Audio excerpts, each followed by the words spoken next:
পুরনো অতীত রোহিণী আর মিনারের মৃত্যুর পর মালিনীর বিয়ে হয় মাহমুদ সর্দারের সাথে। তার কিছুদিন পর সোনালি টার্গেট করে মোহন সর্দারকে, কিন্তু এর ভিতর ব্যবসার কাজে শাহানা পারভিনের সাথে মোহন সর্দারের বিয়ে হয়ে যায়। সোনালি না পেরে মোহন সর্দারকে তখনই সিরিয়াস করতে থাকে। একদিকে শাহানা পারভিন প্রেগনেন্ট হয়ে তার কিছু মাস পর সোনালি প্রেগনেন্ট হয়। মোহন সর্দারের কথা মতো মেয়ের সন্তান না হওয়ায় সোনালি বাচ্চা বদল করে। রুদ্রের বাবা মা মিস্টার আহান আর মিসেস অবনী দিনরাত এক করে চেষ্টা করতেন রুদ্রকে নিজেদের কাছে আনতে। সোনালি তাদের ভয় দেখাতো রুদ্রের ক্ষতি করে দিবে বলে। যখনই মাহমুদ সর্দার বা মোহন সর্দারের কাছে এনারা আসার চেষ্টা করত, সোনালি খোঁজ পেয়ে যেত। মাহমুদ সর্দারের আর মোহন সর্দারের পিছনেও লোক লাগিয়ে রাখে সোনালি।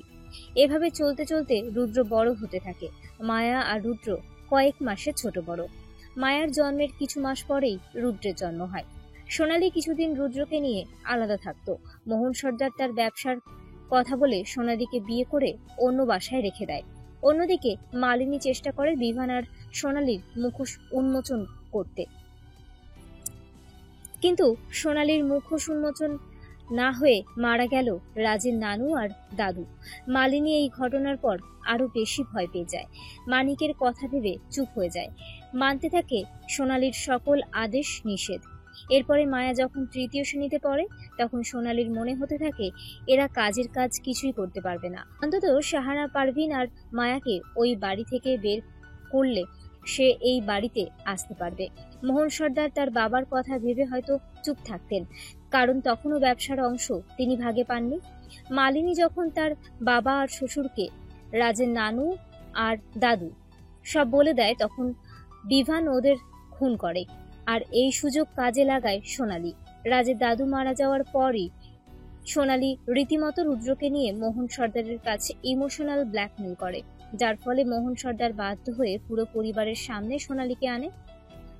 বাবা মারা যাওয়ায় এখন আর তার ভয়ের কিছুই নেই। শাহানা পারভিন ওই বাসা থেকে চলে এসেছে এই খবর পেয়ে মিস্টার আহান তিনি তার স্ত্রীকে নিয়ে খবর দেন শাহানা পারভিনকে। শাহানা পারভিন সেই দিনই চলে আসেন ঢাকায়। মায়ার বয়সী মৌকে দেখে শাহানা পারভিনের অন্তরাত্মা কেঁপে ওঠে। বাকি সবার কথা বাদ, কিন্তু নিজের পেটে যাকে 9 মাস রেখেছে, যার দ্বারা মাতৃত্বের অনুভব সোনালি পেয়েছে, সে কিভাবে এই বাচ্চাটাকে ফেলে দেয় ভেবেই শাহানা পারভিন কান্না করে দেন। মৌকে জড়িয়ে ধরে শাহানা পারভিন বলেন, আমি একে মানুষ করব, আমার মায়ের মতো করে ওকেও প্রতিষ্ঠিত করব। আজ থেকে আমার 2 মেয়ে। ওই মোহন সর্দার আর সোনালির কর্মের বদলা নেবে আমার 2 মেয়ে। ছোট মৌ তখন শাহানা পারভিনের আদর পেয়ে খুব খুশি হয়। ছোট হলেও মৌ তখন সব জেনে যায়, তাকে তার মা ছেড়ে দিয়েছে। শাহানা পারভিন সবসময় সত্যি কথা বলেই মৌকে বড় করেছে, কিন্তু মৌ যে মোহন সর্দারের আসল মেয়ে এটা গ্রামের কাউকে বলে না। সবাইকে বলতো মৌকে তিনি দত্তক নিয়েছেন। মৌ প্রথম দিকে কষ্ট পেলেও শাহানা পারভিন যখন মায়া ও মৌ দুজনকে একসাথে আদর যত্ন করত, তখন তফাৎ খুঁজে পেত না। মৌ আস্তে আস্তে বুঝতে পারে শাহানা পারভিন যা করেছে তার পরিচয় গোপন রাখতে করেছে। অন্যদিকে শাহানা পারভিন তার বাবার পরিচিত ডাক্তার দিয়ে সাহায্য করে মিস্টার আহান আর মিসেস অবনীকে। মাহমুদ সর্দারের কাছেও মৌয়ের বিষয়ে বলে না শাহানা পারভিন, কারণ তার ভাষ্যমতে এখন সর্দার বাড়িতে রুদ্র ও মৌয়ের বিষয়ে না জানানোই মঙ্গল। এই সোনালি খুব ভয়ঙ্কর, যে একটু আঁচ পেলে ক্ষতি করে দিবে সবার।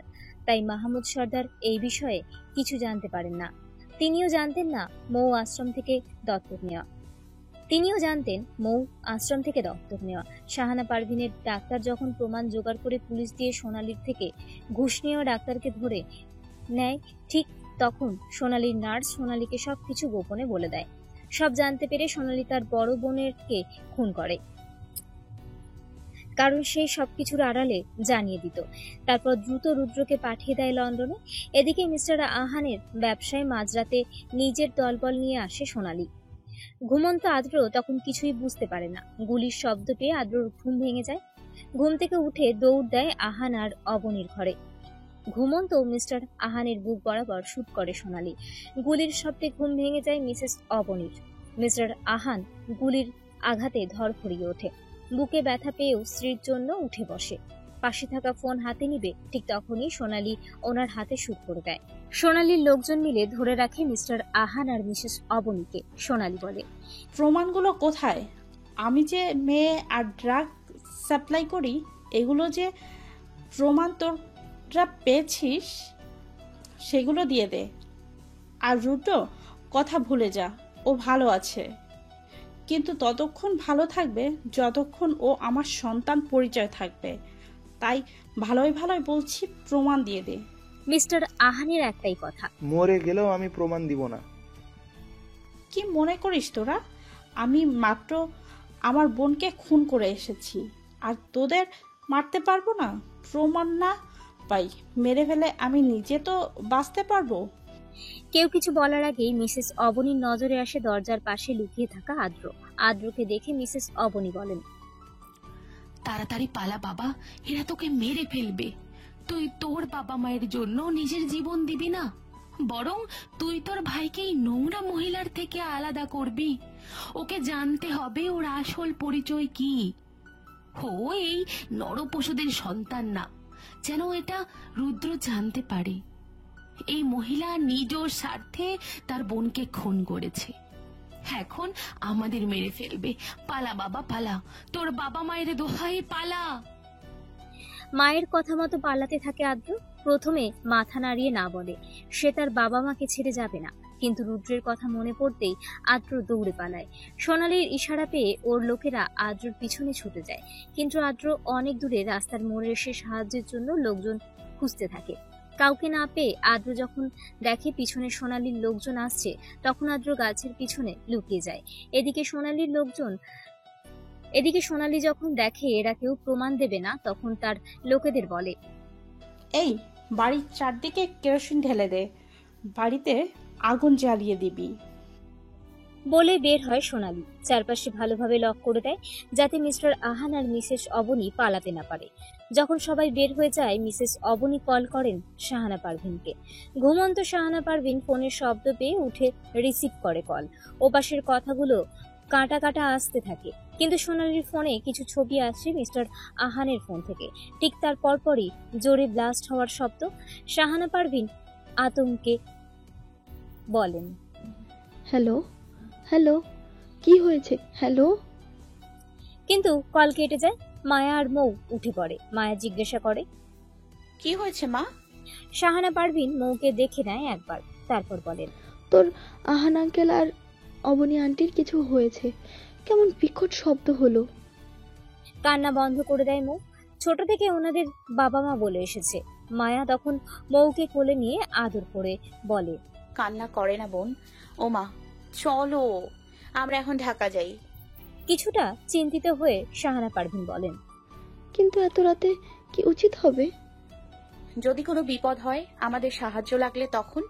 আর শিবচর থেকে ঢাকা তো বেশ দূরে, প্রায় ভোর হয়ে যাবে।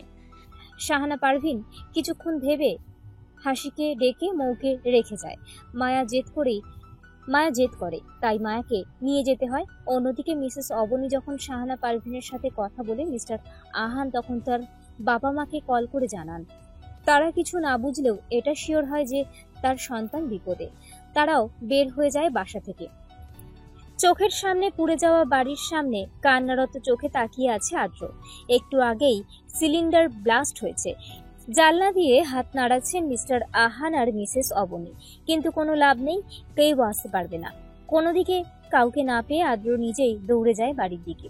বাবা মাকে পুড়ে যেতে দেখতে পারবে না সে, কিন্তু বাড়ির কিছুটা কাছে আসতেই সোনালী আর তার লোকেরা হাজির। একজন গার্ড বলে, একে কি করব ম্যাম? শয়তানি হাসি হেসে সোনালী বলে, এটাকে জীবিত রাখলে ক্ষতি, সোজা মা বাবার সাথে পাঠিয়ে দেহ। বলেই বন্দুক বের করে আদ্রকে শুট করে দেয়। আদ্র ওখানেই অজ্ঞান হয়ে যায়।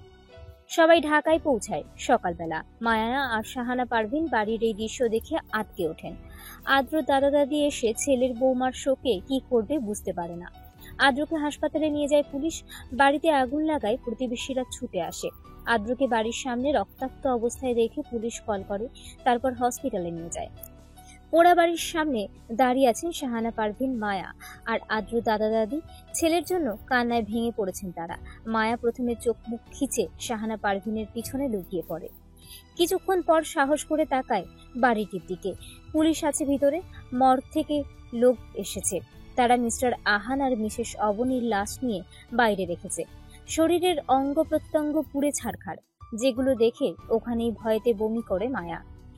যে কেউ এগুলো সহ্য করতে পারবে না। শাহানা পারভিন মুখে আঁচল গুজে কান্না করে দেন। মায়াকে সামলাতে থাকেন তিনি। মিডিয়াতে ছড়িয়ে যায় মিস্টার আহান আর তার স্ত্রী সন্তান মারা গেছে। ধারণা করা হয়েছে সিলিন্ডার ব্লাস্ট হয়েছে।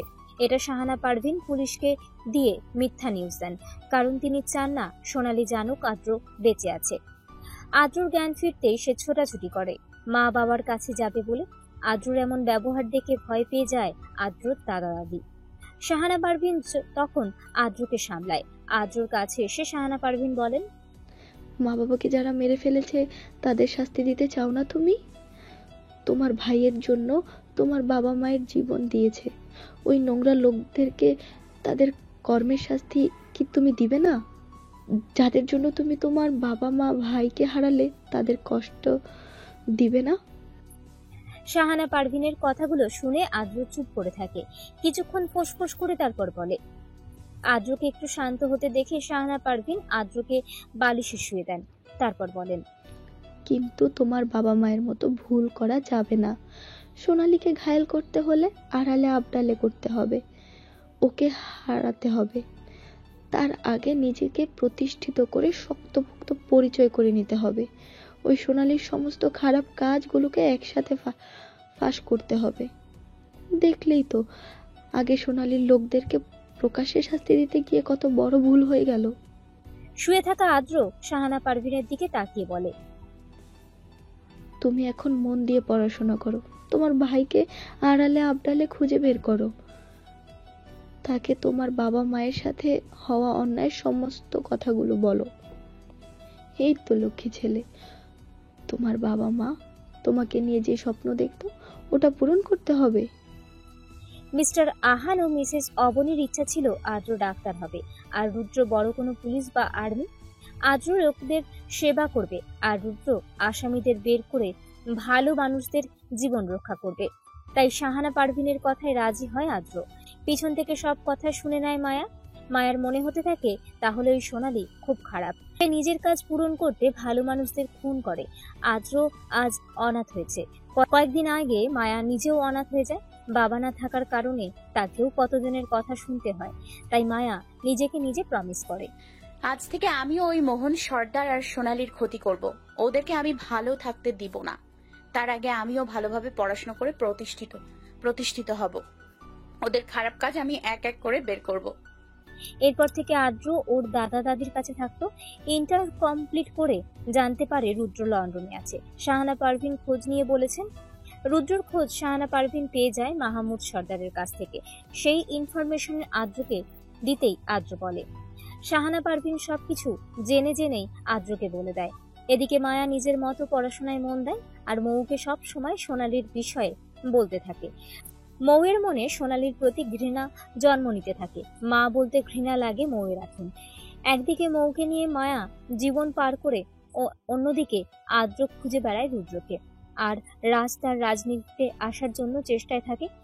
রুদ্রের খোঁজ করতে করতে একদিন আদ্র জানতে পারে রুদ্র বাড়ি যাওয়া আসা করে। এটা জেনে আদ্রর রাগ উঠে, কিন্তু রুদ্রর গার্জিয়ান হিসেবে সোনালী যা করেছে তাতে রুদ্র এমন হবে এটা স্বাভাবিক। রুদ্রকে ফলো করে আদ্র। একদিন বাড়ি আসে। রুদ্রর আশেপাশে যখন কেউ ছিল না, ওই সুযোগ পেয়ে আদ্র আসে রুদ্রের কাছে। তারপর সবকিছু প্রমাণ স্বরূপ বলতে থাকে। রুদ্র প্রথমে বিশ্বাস না করলেও আদ্র যখন সোনালীর থেকে প্রমাণের ছবিগুলো নিয়ে দেখায় তখন রুদ্র বিশ্বাস করে। রুদ্র তখন ভেঙে পড়ে। আদ্র সামলাতে থাকে রুদ্রকে। রুদ্র যখন জানতে পারলো ওর বাবা মায়ের স্বপ্ন ওকে ভালো কোনো অফিসার বানানো, তখন রুদ্র মন দিতে থাকে তার পড়াশোনায়, আর অভিনয় করে সোনালীর আদর্শ ছেলে হওয়ার। রুদ্র মনে মনে নিজের লক্ষ্যকে পূরণ করতে থাকে। অন্যদিকে সর্দার বাড়িকে দেখায় সে হুবহু মোহন সর্দারের মতোই হয়েছে। রুদ্র সবাইকে জানায় সে রাজের মতো ভালো রেজাল্ট করতে পারেনি, 10-এ 2 পাস। আশাহত হতে থাকে মোহন সর্দার। সোনালী যে কারণে রুদ্রকে নিয়ে সর্দার বাড়িতে আসে, রুদ্র তার উল্টো কাজটাই করে। সারাদিন পার্টি করা, মেয়ে নিয়ে ফুর্তি করা যেন রুদ্রের নেশা। এমনটাই রুদ্র দেখাতো সোনালীকে। কিন্তু বারে রুদ্র যেত কিছু আসামিদের ধরতে, যেটা হিয়ার চোখে অন্যভাবে প্রকাশ পায়। রুদ্রের যেমন উদ্দেশ্য থাকে তার বাবা মায়ের খুনিকে নিজের হাতে শেষ করে দেওয়া, ঠিক তেমনই রুদ্র ভালোবাসে হিয়াকে।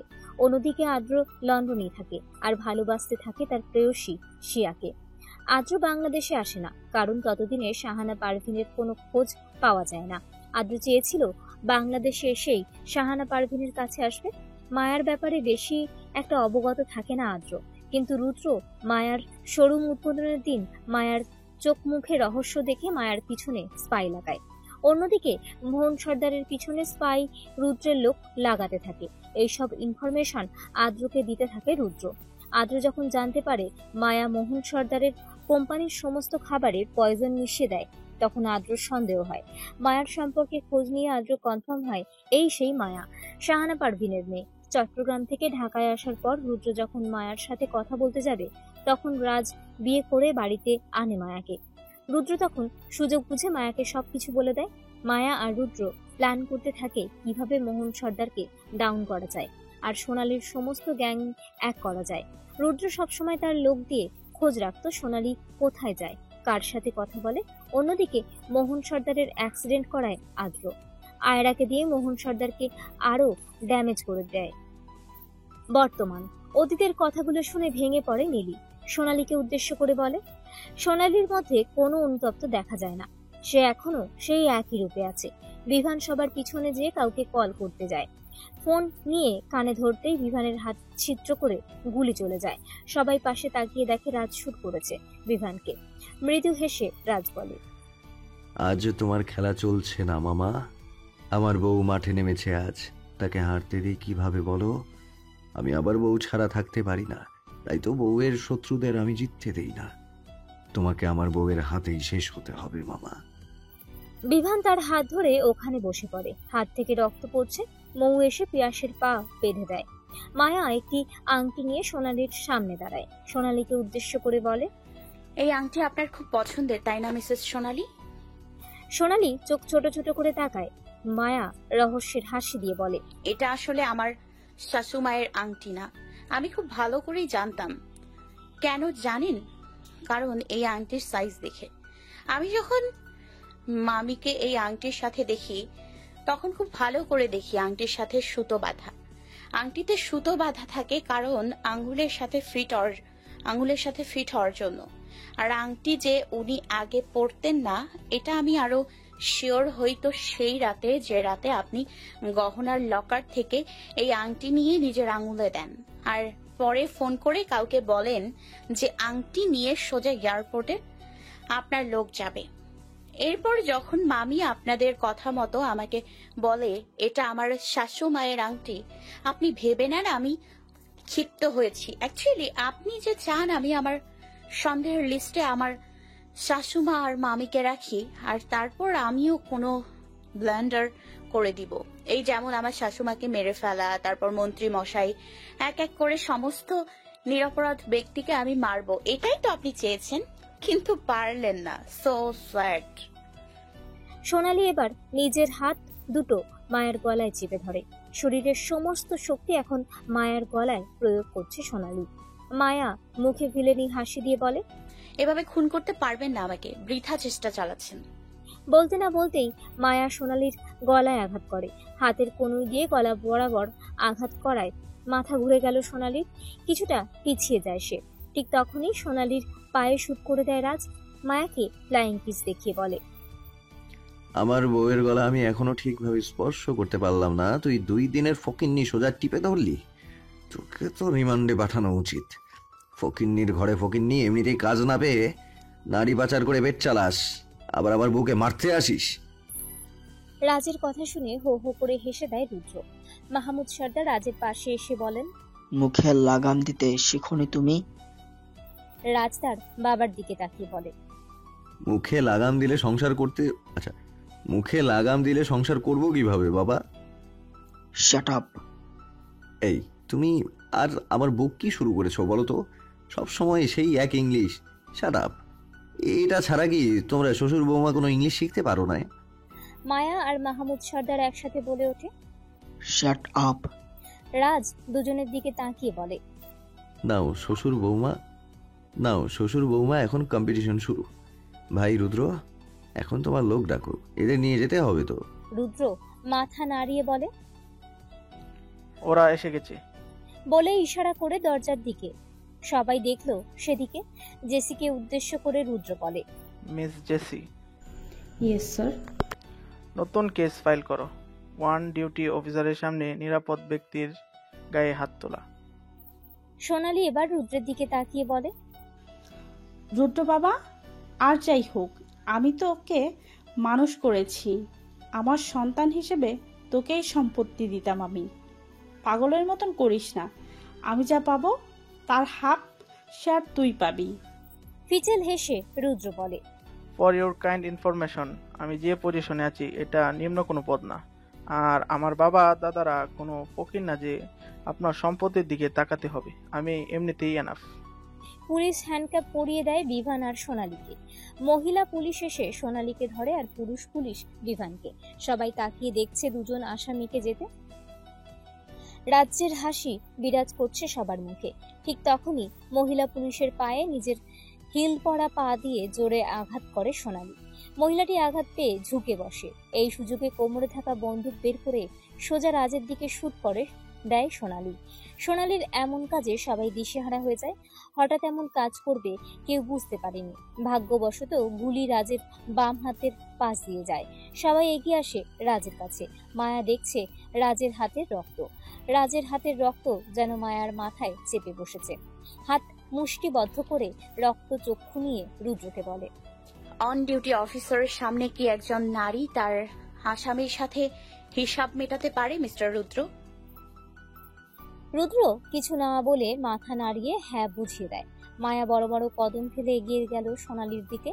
চোখ দিয়ে ইশারা করতেই পাশের কর্মী সরে দাঁড়ায়। মায়া তার উঁচু হিল সহ পা উঁচু করে সোজা লাথি মারে সোনালীর বুকের উপর। মুখ থুবড়ে সোনালী পড়ে যায় মাটিতে। সোনালীর কাছে এগিয়ে এসে মায়া হাঁটু গেড়ে নিচু হয়ে বসে। তারপর সোনালীর চুলের মুঠি ধরে দাঁড় করিয়ে বলে, আমার স্বামীর গায়ে একটা আঁচড় আমি কাউকে লাগাতে দেই না, আর তুই তার হাতে ক্ষত বানিয়ে দিলি। তোকে তো এখন ভোগ করতেই হবে। বলেই মাটি থেকে বন্দুক উঠিয়ে নেয় মায়া। সোনালীর হাত থেকে অনেক আগেই পড়ে যায় বন্দুক। সেটা উঠিয়ে মায়া শুট করে দেয় সোনালীর হাতে। সোনালী ছিটকে যায়। মায়া একবার শুট করে সোনালীর চোখের দিকে। ভয়ানক দৃষ্টি রেখে আবারও শুট করতে থাকে। পরপর 3-4টা শুট করে মায়া থেমে যায়। রুদ্রের ইশারা পেয়ে জেসি এই বিষয়টা কেস থেকে স্ট্রিপ করে দেয়। সোনালীর বিষয়ে রুদ্রের উপর মহল থেকে শুধু শুট করার পারমিশন পেয়েছিল। শুধু সোনালী না, বিভানও যে আসামি এই কাজের সঙ্গে জড়িত তাদেরকে ওয়ান ডিউটি থাকাকালীনই শুট করা যাবে। মায়াকে থেমে যেতে দেখে রুদ্র ইশারা করে পুলিশদের। ওরা সোনালী আর বিভানকে নিয়ে যাবে। ঠিক তখনই বিভান ধাক্কা দিয়ে সরিয়ে দেয় পাশের পুলিশকে। তারপর কাছে থাকা বন্দুক দিয়ে মায়ার দিকে তাক করে বলে, এই মায়া না থাকলে আজ আমার দিন খুব ভালো মতোই যেত। মায়ের জন্য আমি আমার সব হারিয়েছি। তোকে তো আমি ছাড়বো না। কথাগুলো বলে যেই শুট করে মায়ার দিকে সবাই দৌড়ে আসতে নেয়, বিশেষ করে রাজ। কিন্তু সবাই যেন ওখানেই স্তব্ধ হয়ে যায়। সবাইকে অবাক করে দিয়ে হুইল চেয়ার টেনে মায়ার সামনে এতগুলো বছর পর ঢাল হয়ে আসে মোহন সর্দার। মায়া এখনো হাঁটু গেড়ে বসে থাকার কারণে মোহন সর্দার মায়ার সামনে আসায় গুলি সোজা এসে লাগে মোহন সর্দারের কপাল বরাবর। কপাল ছিদ্র হয়ে রক্ত পড়ছে। মায়া মূর্তির মতো বসে দেখছে। সব যেন চোখের পলকে হয়ে গেল। রুদ্র এবার বিভানের কাছে আসে আর জেসি আসে সোনালীর কাছে। বিভানের হাতে লাথি মেরে বন্দুক ফেলে দেয় রুদ্র। ওদেরকে ভালো করে দেখে নেয় আর কোনো অস্ত্র আছে কিনা। ফলস্বরূপ কোনো অস্ত্র পায় না ওরা। পুলিশ সোনালীকে ওঠানোর চেষ্টায় থাকে। সবার চোখ তখন মোহন সর্দারের দিকে। মোহন সর্দার মায়া আর মৌয়ের দিকে তাকাচ্ছে বারবার। আফসোস হলেও এটা সত্যি যে মায়া আর মৌয়ের চোখে এক ফোঁটা ভালোবাসা দেখা গেল না। মিলি কান্না করছে। ও দৌড়ে আসে মোহন সর্দারের কাছে। ঠিক তখনই আরো একটা বন্দুকের শব্দ আসে সবার কানে। সবাই পাশে তাকিয়ে দেখে সোনালী নিজেকে নিজের মাথায় শুট করেছে। যে মহিলা পুলিশ সোনালীকে উঠাতে চেয়েছিল তার সাথে থাকা বন্দুক চোখের আড়ালে নিয়ে হাতে হ্যান্ডক্যাপ সহ সোনালী নিজেকে শুট করে। হালকা হেসে সোনালী বলে, হেরে যখন গেছি সোজা মৃত্যুই গ্রহণ করে নিই। তিলে তিলে মরার চেয়ে একবারে মরাই ভালো। মিলি ও মুখে ওড়না চেপে মাটিতে বসে পড়ে। একদিকে বাবা আর একদিকে মাকে এই অবস্থায় দেখে তার আর সহ্য হয় না। ডান হাত দিয়ে বাম হাত দিয়ে ধরে আছে রাজ। আশ্রমকর্মী একটি মেডিসিন দেয় রাজের হাতে। হাতের কোনা দিয়ে গুলি চলে যায়, তাই তেমন কোনো সমস্যা নেই। মোহন সর্দার দুর্বল হয়ে পড়েছে, শ্বাস টানছে জোরে জোরে। মায়া তার দিকে তাকিয়ে বলে, এই মায়া নিজেকে রক্ষা করতে জানে মোহন সর্দার, তার বাবার দরকার হয় না। যে সময়টায় দরকার ছিল তখন বাবার দায়িত্ব পালন করেননি, আজ না করলেও পারতেন। মোহন সর্দার হাঁপাতে হাঁপাতে মায়ার দিকে মলিন দৃষ্টি দিয়ে বলে, পৃথিবীর নিকৃষ্ট বাবা হয়ে যদি কেউ থাকে তার মধ্যে আমি একজন। হাজার শাস্তি ফিকেও পড়ে যাবে এই অন্যায়কারীর বাবার অতীতের কর্মের জন্য। তাই ভাবলাম মৃত্যুকে গ্রহণ করে মুক্তি দেই আমার মোহমাকে। দুই ঠোঁট একসাথে করে অন্যদিকে ঘুরে দাঁড়ালো মায়া। চোখ ঝাপসা হয়ে এসেছে, কিন্তু চোখ বেয়ে পানি আসছে না। এই চোখের পানি অনেক আগেই শুকিয়ে গেছে। বৃষ্টি যেমন আকাশে দীর্ঘ সময় পর থেমে যায়, চোখের পানিও তেমনি আস্তে আস্তে করে থেমে যায়। মোহন সর্দার এখনো মায়ার দিকে তাকিয়ে। মায়াকে উদ্দেশ্য করে মোহন সর্দার বলে, একবার বাবা বলে ডাকবি না মোহামা? মায়া কোনো কথা বলে না, কিছুক্ষণ চুপ থাকে। শাহানা পারভিন এসে দাঁড়ায় মায়ার কাছে। মায়ার মাথায় হাত রাখে শাহানা পারভিন। মাকে দেখে মায়া বলে, আপনার প্রতি বাবার অনুভূতি আমি পাই না। জোর করে আমাকে দিয়ে কোনো কিছু করানো সম্ভব না। আমি যার প্রতি টান অনুভব করি না তাকে হাজার চাইলেও আপন করতে পারবো না, হোক সে আমার রক্তের কেউ। মোহন সর্দারের বুক ফেটে যাচ্ছে। তিনি মৌয়ের দিকে তাকিয়ে বলে, অন্তত তুই আমাকে বাবা বল।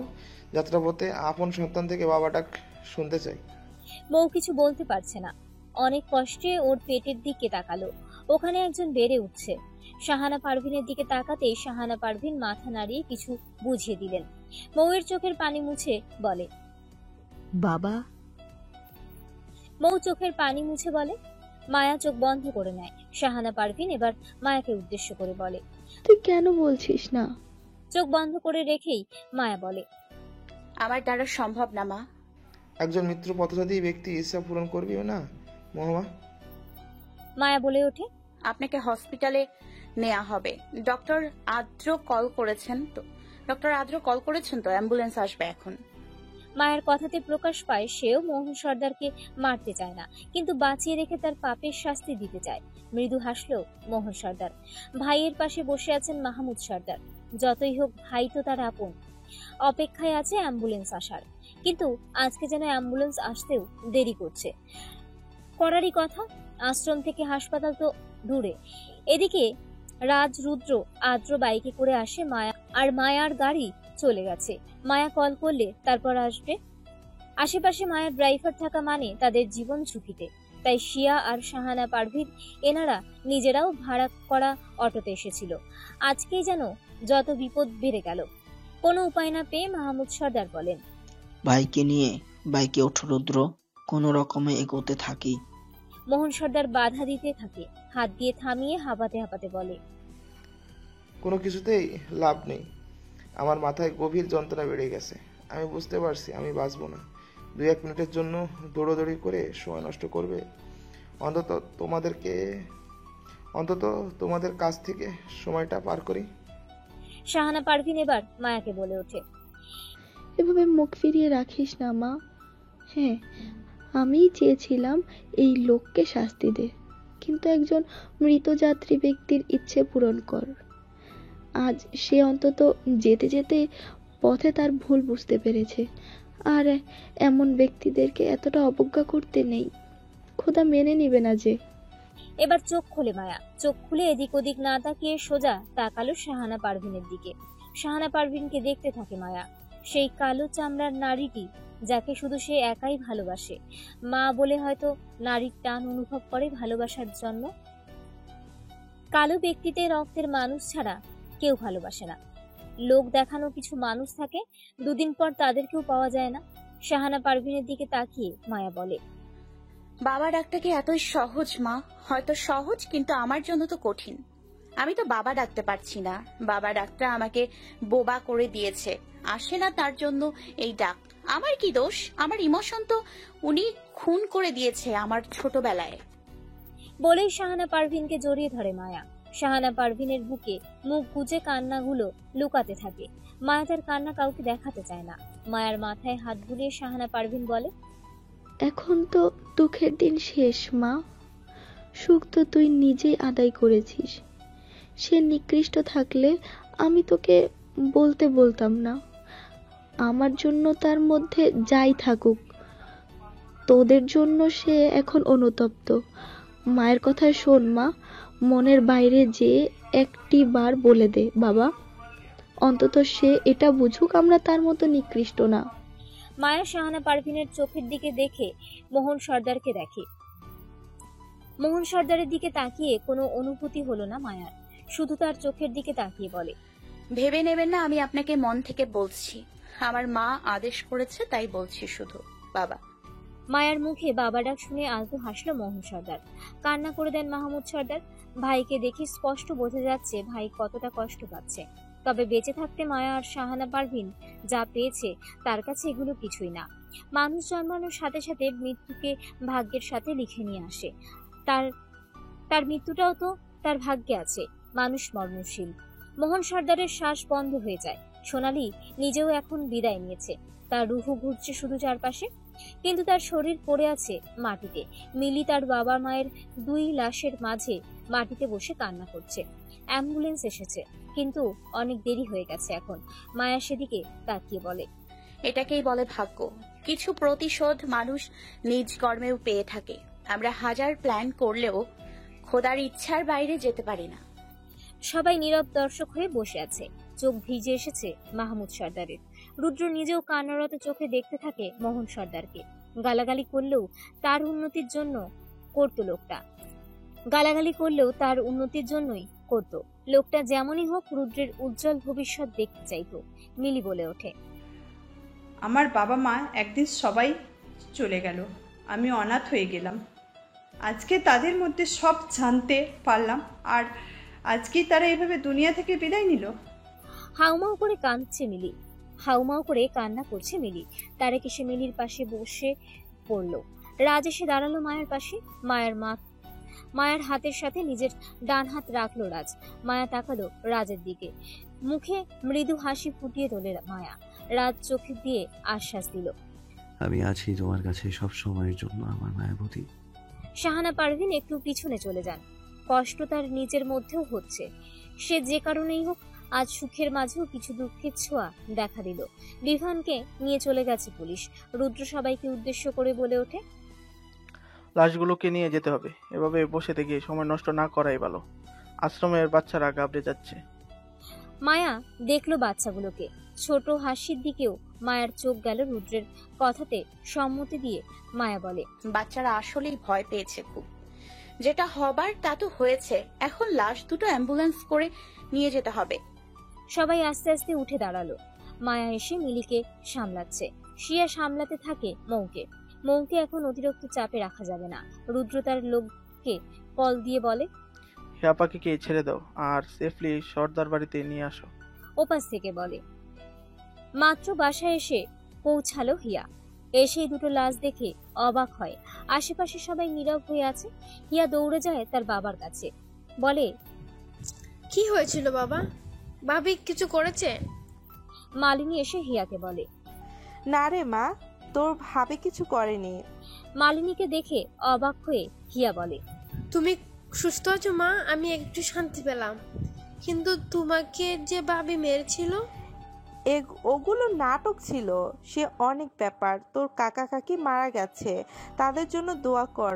ওসব কথা পরে হবে। হিয়া আশেপাশে তাকালো। বাবা মায়ের মৃত্যুতে রুদ্রকে দেখতে পাচ্ছে না। রুদ্রকে কি তাহলে কেউ জানায়নি? আসলে হিয়া জানে না রুদ্র কি করে। এখন রুদ্র তার অফিসে বিভানকে নিয়ে ব্যস্ত আছে সে। এই অবস্থায় কেউ এখন রুদ্র সম্পর্কে হিয়াকে কিছু বলতে পারবে না। তাই হিয়া চুপ করে আছে। মনে মনে রুদ্রর প্রতি রাগ বাড়ছে হিয়ার। বাকি সবকিছু বাদ, বাবা মায়ের মৃত্যুতে তার নষ্ট পুরুষ নেই, এটা যেন রুদ্রের প্রতি ঘৃণা আরো বাড়িয়ে দিল। মোহন সর্দারকে কাফন পড়ে এসেছে রাজ ও মাহমুদ সর্দার। বাড়ির অবস্থা এখন নীরব। মাহমুদ সর্দার ভাইয়ের মৃত্যুতে ভেঙে পড়েছেন। মিলি কান্না করছে, তার বাবা মা দুজনেই আজ মারা গেছে। তারে সামলাতে থাকে মিলিকে। মৌ নিজেও এখন কান্না করছে। মোহন সর্দারের মৃত্যুর সময় বাবা বলে সম্বোধন করা হয়। জীবনে এই প্রথম ও শেষ তার বাবাকে বাবা বলে ডেকেছে। মাকে তো কাছেই পেল না। অবশ্য মা যখন পরিচয় জানতে পারে তখন তো তার মধ্যে অনুতপ্ত দেখা যায় না।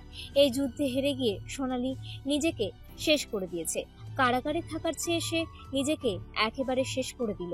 রাজ ব্যাগ প্যাক করছে, তাকে কাজের জন্য ঢাকার বাইরে যেতে হবে। মায়া সেগুলো দেখতে থাকে। রাজকে ব্যাগ গোছানোতে সাহায্য করতে থাকে মায়া। রাজ বাইরে যেতে চায়নি, মায়ার কথায় সে রাজি হয়। মায়ার ভাষ্যমতে, তুমি এখন দেশের রক্ষার দায়িত্ব নিয়েছো। তোমার মায়াবতী ছাড়াও আরো এক দুনিয়া আছে তোমার, আর ওটা তোমার দেশের অসহায় জনগণ। এদেরকেও তো রক্ষা করতে হবে। তুমি কাল খুলনায় যাও, আমি এদিকটা সামলাতে পারবো। তোমার মায়াবতী কিন্তু ভীতু না, সে একজন বাঘিনী। মায়ার কোমর ধরে টেনে রাজ নিজের কাছে এনে বলে, আমি আমার বাঘিনীকে খুব ভালো করেই জানি। বাঘিনীর একটা গর্জন যে এই সর্দার বাড়িকে কাঁপিয়ে তোলে, এটাই তো তার আস্ত এক প্রমাণ। আমার কথা এটা না, কাকা মারা গেছে। আমাদের বংশীয় ব্যবসাটা আবার ওপেন করতে হবে, সাথে মায়ের ফর্মুলা সপরিবারে একসাথে পাবলিক করতে হবে। আর্দ্র আসবে সিয়ার জন্য প্রস্তাব নিয়ে। এখন এই সময়টাতে কিভাবে বের হই? মায়া আশ্বস্ত দিয়ে বলে, চিন্তা করো না তো, আমি তারপর তোমার আরো পার্টনার তো আছেই। তুমি আসার পর ফর্মুলা পাবলিক করা হবে আর সিয়াকে দেখতে আসবে। এখন তুমি যাও, ওদিকটার লোকেদের সেবা করাটাও তো তোমার কর্তব্য। Only for Mayawati. আমার মায়াবতীর ইচ্ছাটাই তাহলে পূর্ণ হোক। বলেই মায়াকে কোলে নেয় রাজ, ভুলে যায় সারাদিনের কথা। শিয়ার থেকে মোহন সর্দার ও সোনালীর কুকর্মের কথা শুনল হিয়া, তবে পুরোটা না। সোনালী যে ড্রাগ সাপ্লাই ও নারী পাচার করত এগুলো শুনল। মানিকের বিষয়ে জেনে হিয়া কিছুক্ষণ স্তব্ধ হয়ে যায়। তারপর সবাই মিলে একসাথে মানিকের সাথে কথা বলে। মানিক একটি আশ্রমে বড় হয়। প্রাপ্তবয়স হতেই তাকে নিজের 2 নম্বর ব্যবসায় ছোটখাটো কর্মচারী রাখে ভিভান। জিনিসপত্র আনা নেওয়ার কাজ, এক কথায় সার্ভেন্ট, এর সমস্ত কাজ মানিক করত। মানিক একটু বোঝাবার পর থেকে জানতো তার পরিবার নেই। বিভানকে আশ্রম থেকে আনার পর কাজ দেয়, তাই বিভানকে মহৎ ভাবত মানিক। মালিনীর থেকে আসল সত্যি জানার পর রুদ্র ও জেসি গিয়ে বিভানের ব্যবসার সম্পর্কে লন্ডনের পুলিশের কাছে প্রমাণ সহ সবকিছু জানিয়ে দেয়। বিভানের লন্ডনের অনৈতিক কাজ বন্ধ করা হয়। এরপর মানিককে সবকিছু খুলে বলে রুদ্র ও জেসি। রুদ্রর কার্ড দেখে ওকে বিশ্বাস করে মানিক। বাংলাদেশে আসার পর রুদ্র আবারও মিথ্যে সেজে যোগ দেয় সোনালীর কাজে, আর মানিককে রাজ নিজের মতো আলাদা স্থানে রেখে দেয়। অন্যদিকে মালিনী ও মায়া মিলে অভিনয় করতে থাকে সোনালী ও বিভানের সামনে, যাতে করে মানিকের সম্পর্কে কোনো সন্দেহ সোনালীর না হয়। সকালে কাজের সূত্রে ঢাকার বাইরে যাবে বলে রেডি হচ্ছে রাজ। মায়া তাকিয়ে আছে রাজের মুখের দিকে। রাজ এটা দেখে ম্লান হেসে বলে, এভাবে তাকিয়ে থাকলে তো বউ রেখে যেতে ইচ্ছে করে না মায়াবতী। বউকে দুষ্টভাবে পেতে মন চায়। চোখ ছোট ছোট করে মায়া বলে, এভাবে তাকিয়ে থেকেই তোমার মধ্যে বান্দর নাচ শুরু হয়ে গেছে। মায়ার হাত ধরে নিজের কাছে এনে রাজ বলে, বউ ছাড়া 1 মাস একা থাকবো। এই স্বামীর রাজের বক্ষ যে শূন্য থাকবে, এটা কি তুমি বুঝো? এভাবে তাকিয়ে থাকতেই তোমার মধ্যে বান্দর নাচ শুরু হয়ে গেছে। তোমাকে ছাড়া এই মায়াও যে শূন্য মন্ত্রী মশাই। তবে সবার ভালোর কথা চিন্তা করতে হবে তো। জনগণের সেবা করার পর আমি সুযোগ পাবো তো? কিসের? বাথরুম বিলাসের। মায়া অবাক হয়ে যায়। সিরিয়াস মোমেন্টে এসেও রাজকে এমন বলতে হবে? রাজের বুকে আলতোভাবে মার দিয়ে মায়া বলে, লাগাম দিতে শিখুন মন্ত্রী মশাই। লাগাম দিলে তো বউ পাওয়া যায় না, তাই আমি লাগাম দিব না।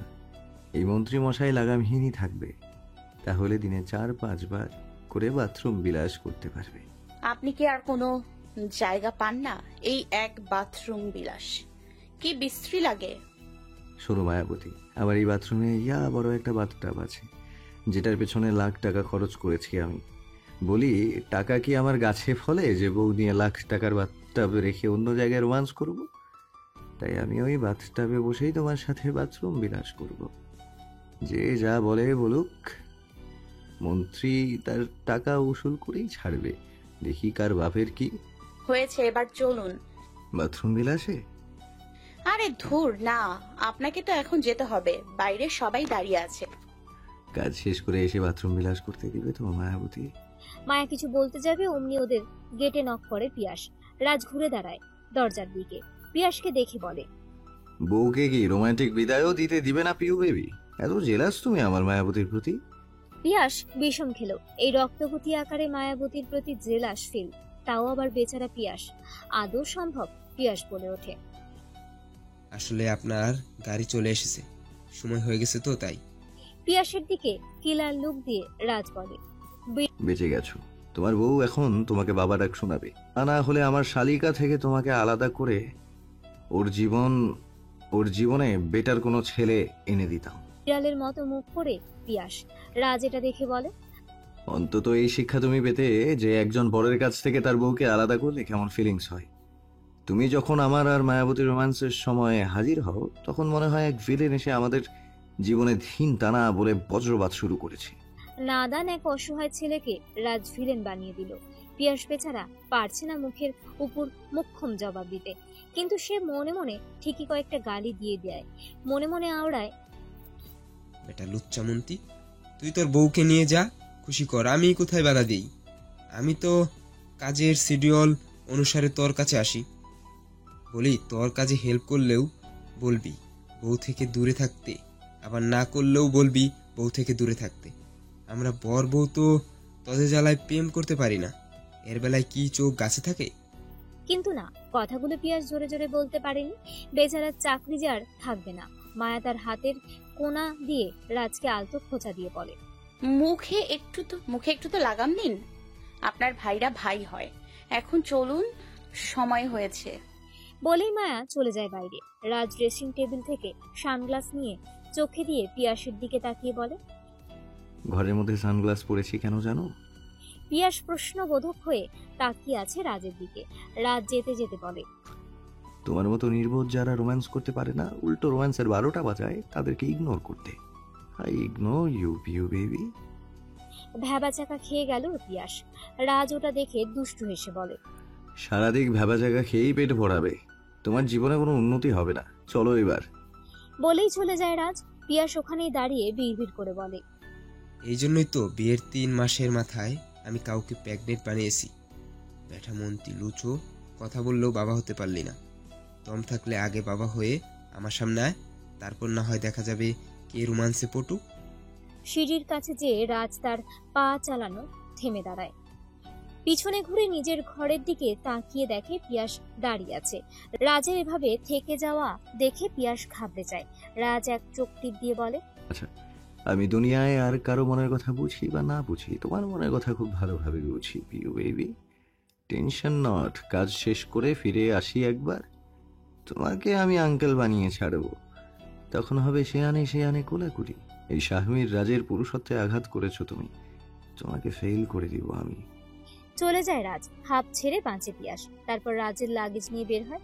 নিচে এসে রাজ সবার সামনে দাঁড়ায়।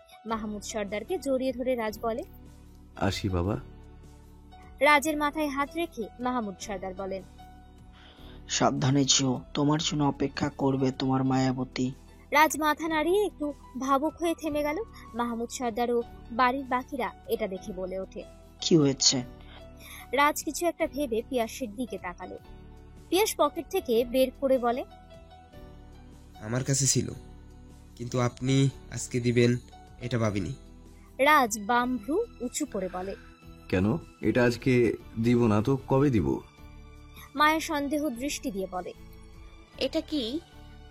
Honeymoon package.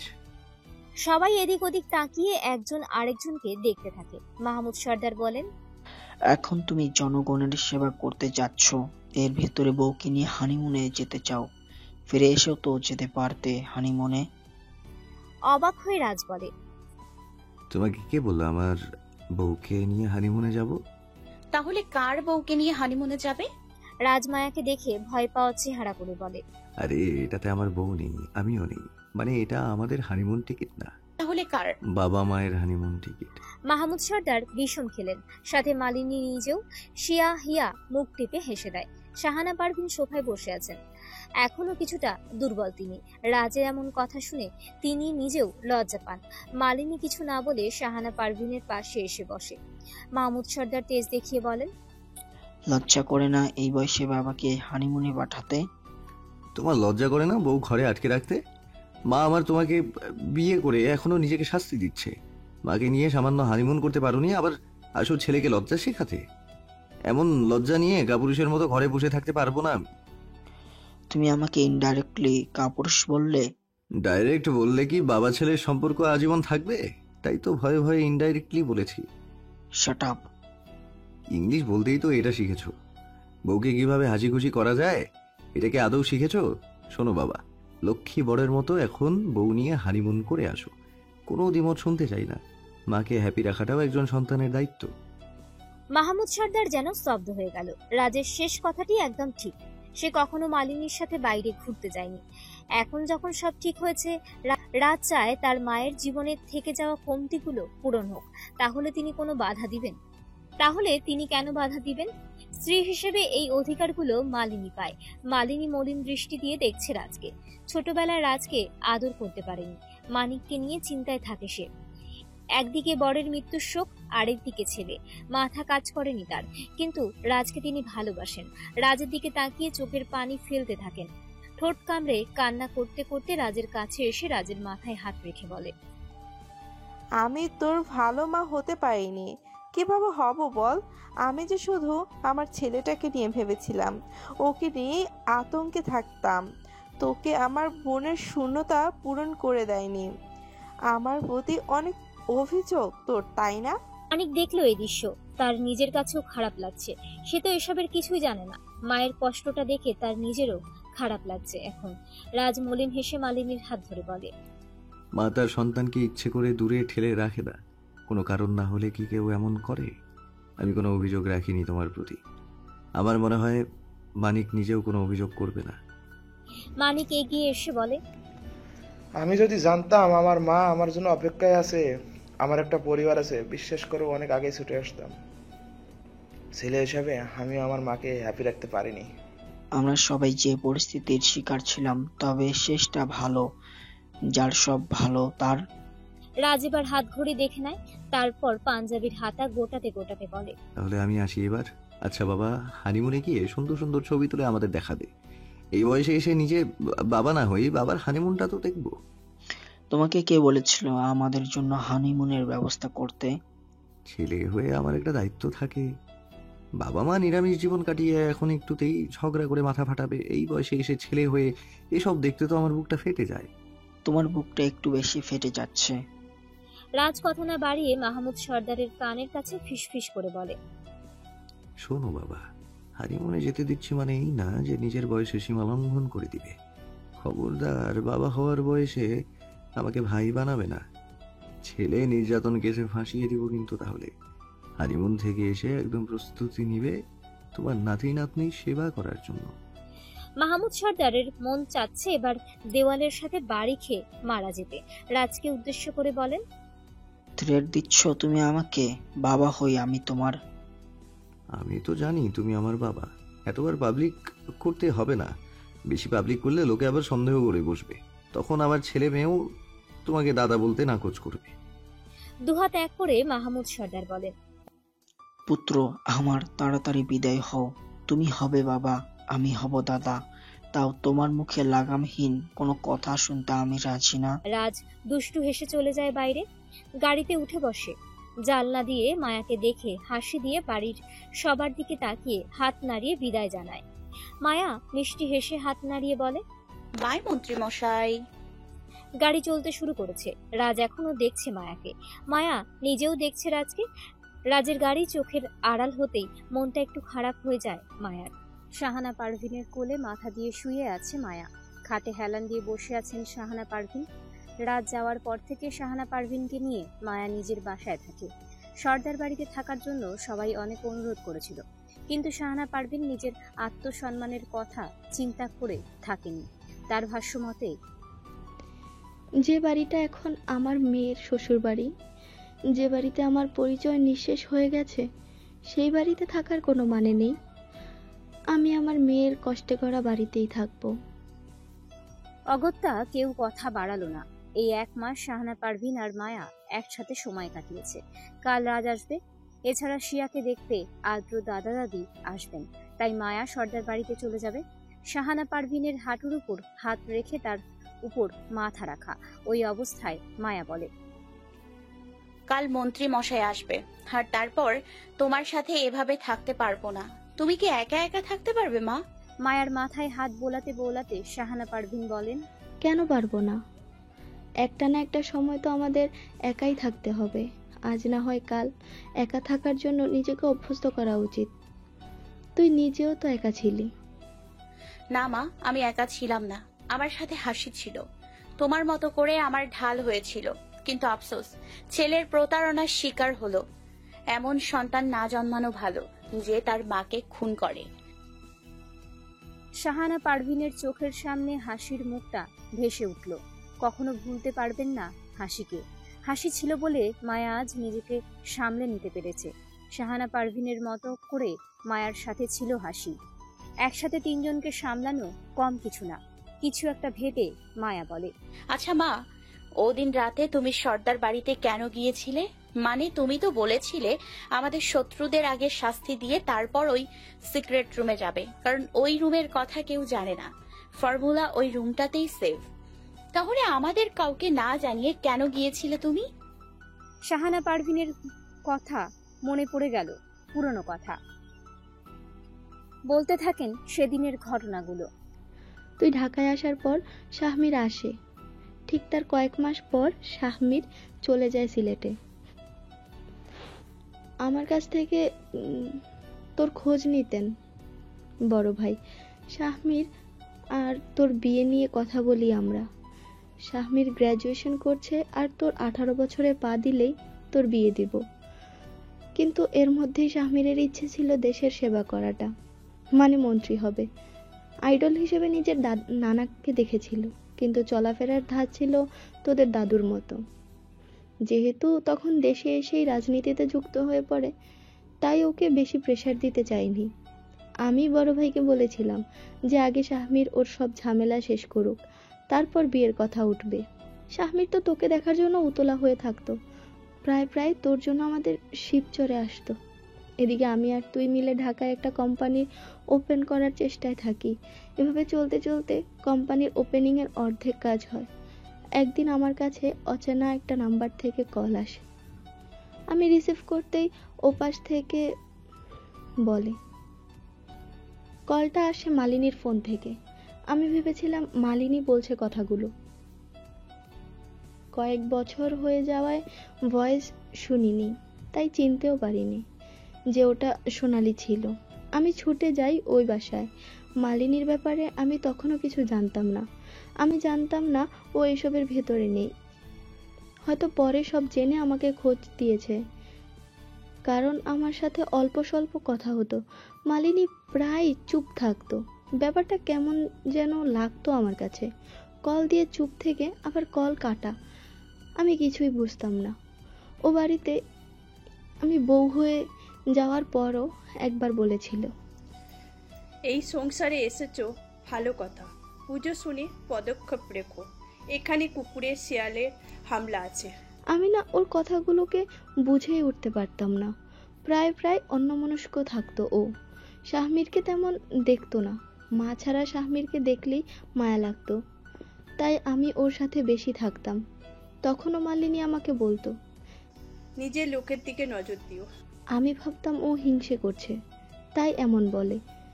সর্দার বাড়ি থেকে আসার পর একদিন আমাকে কল দিয়ে অনেক কান্না করে, কিন্তু কিছু বলতে পারে না, শুধু কান্না করে। আমি তখনও বুঝিনি কিছু। ওদিকে রুদ্রর কথা জানার পর ওর বাবা মাকে সাহায্য করতে থাকি। তখন মালিনী আমাকে একটা SMS দেয়, লেখা থাকে, যা করবে সাবধানে, কিছু ভিডিও আর ছবি দিচ্ছি, এগুলো তাড়াতাড়ি নিজের কাছে সেভ করে রাখো, আমি ডিলিট করে দেব। আর হ্যাঁ, আমাকে কল করে কিছু জিজ্ঞাসা করবে না। এই বাড়ির চারপাশে সবার কান পাতা থাকে, আমি কোনো কিছু আমি নিজেও হাত পা বেঁধে আছি। মালিনীর মেসেজের বানানে অনেক ভুল, বোঝা যায় দ্রুত লিখেছিল। আমি তখন বুঝতে পারলাম মালিনী নিজেও এসবের মধ্যে ফেঁসে আছে, না হলে এভাবে নিজে থেকে কেন বলল।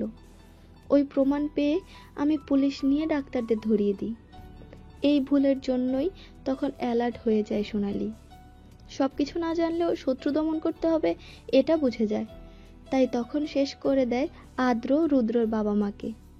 সেদিন যখন সবাই লাশ নিয়ে কান্নাকাটি করে, মালিনী আমাকে মেসেজ দিয়ে বলে, প্রমাণগুলো তোমাকে দিয়েছিলাম যাতে তুমি রুদ্রকে নিয়ে যেতে পারো। তুমি এই ভুলটা না করলেও পারতে। এইরকম যদি সব কিছু কাছে পাওয়া যেত তাহলে আজ আমি চুপ থাকতাম না। এরা অনেক ধূর্ত, এদের দমন করা সহজ না। আমরা যাই করব এরা তার থেকেও কয়েক কদম এগিয়ে। দয়া করে এখন আর কিছু করো না, আমি শেষ হয়ে যাব। মালিনীর এমন মেসেজ দেখে আমি সিদ্ধান্ত নেই ওদের মতো করে আড়ালে ওদের শেষ করতে হবে। তাই আদ্রকে পাঠিয়ে দিলাম ওর দাদা দাদির কাছে, আর আমরাও চুপ থাকলাম। যেহেতু ওই বাড়িতে কোনো কথা আড়াল থাকে না, সব সোনালি জেনে যায় হিডেন ক্যামেরার জন্য, তাই আমিও চুপ হয়ে যাই। কিন্তু সোনালির পিছনে লোক রাখি। ধীরে ধীরে সোনালির ব্যবসায় লস হয়। এই যেমন নারীগুলোকে পাচার করতে পারে না, তার আগেই পুলিশ হাজির হয়। ড্রাগস সাপ্লাই করার আগেই পুলিশ খবর পেয়ে যায়, তাই তখন সোনালি ওর এই কাজগুলো বন্ধ করে দেয়। খোঁজ করতে থাকে আমাকে। সেদিন মালিনীর ফোন দিয়ে আমাকে কল দিয়েছিল, কারণ সোনালি জেনে যায় মালিনী আমাকে অ্যালার্ট করছে। মালিনীর ফোনের সব ডিলেট হলেও আমার দেয়া শেষ মেসেজটি সোনালি দেখে নেয়, কারণ আমি মেসেজ করার সাথে সাথেই সোনালি ফোন নিয়ে দেখে ফেলে, যার ফলে মালিনী বিপদে পড়ে যায়। সোনালি আমাকে ফেক কল দেয়, আমিও ছুটে যাই ওই রাতে। ওই বাড়িতে যেয়ে আমি যখনই ওই রুমের দিকে যাব, আমার হাত ধরে টান দেয় মালিনী। আমি অবাক হয়ে যাই। একে একে আমাকে সব কিছু খুলে বলে মালিনী, সাথে এটাও বলে, মিনা মারা যাওয়ার আগে আমাকে একটা চিঠি দিয়ে যায়, যেটা আমার বাবার বাসায় পৌঁছায়। সেই চিঠি বিমান পেয়ে যায়। এখানে মিনা লিখেছিল, রোহিণী এই ফর্মুলা রাজের দাদুর কাছে রেখেছে। যেই লকারে রাখা আছে ওটার পাসওয়ার্ড রাজের দাদু জানে, কারণ রোহিণীর মৃত্যুর দিন রোহিণী ওটা ওর শ্বশুরের কাছে দিয়ে বাইরে যায়, আর রোহিণীর গাড়ি ব্লাস্ট হয়ে যায়, যেটা বিভান করিয়েছে। রাজের দাদু ওটা নিজের সিক্রেট রুমে রেখেছে। এই রুম কোথায় অবস্থিত আমি জানি না, আমি বেঁচে থাকবো কিনা তাও জানি না। আমার বাবা আমাকে ওই বিভান শেষ করে দিয়েছে। আমি তোমার বোনের সঙ্গে কোনো বাজে সম্পর্কে ছিলাম না, বিশ্বাস করো। তোমাদের রূপ একই হলেও আমার মন সবসময় তোমাকে চেয়েছে। তোমার ভিতরে চঞ্চলতা আমাকে উন্মাদ করে দিত। ইচ্ছে ছিল এই ফর্মুলা দেশের কৃষকদের হাতে পৌঁছে দিয়ে তোমাকে নিয়ে সুখের রাজ্যে পাড়ি দিব। দেশের মানুষ ফ্রেশ খাবার খেয়ে রোগমুক্ত থাকবে। এটা মনে হয় পূরণ হবে না, সাথে তোমাকে নিয়েও আমার সংসার করা হলো না। তুমি আমার জীবনে ফিরে আসো বা না আসো, এই ফর্মুলা বাজে লোকদের থেকে বাঁচিয়ে রেখো। আমাদের দেশের খাদ্যের মধ্যে এখন এত ভেজাল যে দেশের লোক এখন বিভিন্ন রোগে ভুগছে। আমি একজন কৃষি বৈজ্ঞানিক হিসাবে এই দেশের সুরক্ষা চাই। বিদেশে এটা বিক্রি করে দেশের ক্ষতি করতে চাই না, অন্তত নিজের স্বপ্নকে বিসর্জন দিতে পারবো না। কেউ যেন ফর্মুলার অসৎ ব্যবহার না করে, এটা দেখো। এই চিঠি বিমান বাংলাদেশে এসে দেখতে পায়। বছর কয়েক পর দেশে এসে ঘুরে যেত। ঠিক তখনই বিমান জেনে যায় সব, কারণ বাবা রাজের দাদু। ফোন বিমানের কাছেই ছিল। আমিও জানতাম না বাবা কাকে কল করে সব বলেছে। বিমানের সন্দেহ বসে আবার বাবার কাছে যায়, তখন শুনে নেয় শেষের কথা। তারপর বিমান কিছু বলার আগে বাবা মারা যায়। এই ফোনটা সূত্রে হিসেবে রেখে দেয় বাবার লাস্ট কল নাম্বার আর আমার ফোন মেসেজ। আর বিমানের বুঝে যায় তুমি সব জানো। ওই দিন থেকে প্ল্যান করে তোমাকে খোঁজ করা। আমার সাথে মানিককে আর দেখা করতে দেয় না। যা একটু ভিডিও কলে মানিকের পিছন পাশ বা ওর অস্তিত্ব দেখতাম, তাও আবার বন্ধ হয়ে যায়। রাজ এসেছে বলে সোনালি সাবধানে চলছে। এই কদিন আমার ফোন ওর কাছে ছিল, তাই আজকে তোমার ফেক কল দিয়েছি। তুমি পালিয়ে যাও। এই রুমে খোঁজ ওরা পেলো, পাসওয়ার্ড তুমি না বললে, ও না বলা অবধি ওর ফর্মুলা পাবে না। তুমি পালাও বোন, তোমার মৌকে নিয়ে দূরে থাকো। মালিনীর কথা শেষ হতে না হতেই আমার চোখ যায় সোনালির দরজার দিকে, যেখানে আমি সোনালির অবয়ব দেখেছিলাম। কিছু মাথায় আসেনি আমার। আমাকে যাতে পাসওয়ার্ড নিয়ে বেশি কিছু না বলে তাই আমি বলি, আমি তো পাসওয়ার্ড জানি না। ওই দিন মোহনার সাথে ওর দাদু কথা বলেছিল, পাসওয়ার্ড আমি না, মোহ জানে। আমি তখন এগুলো বলেছিলাম কারণ তোর নাম এখন মায়া, তোকে ওরা খুঁজে পাবে না, তাই আমি তোর নামে সব বলে দিই।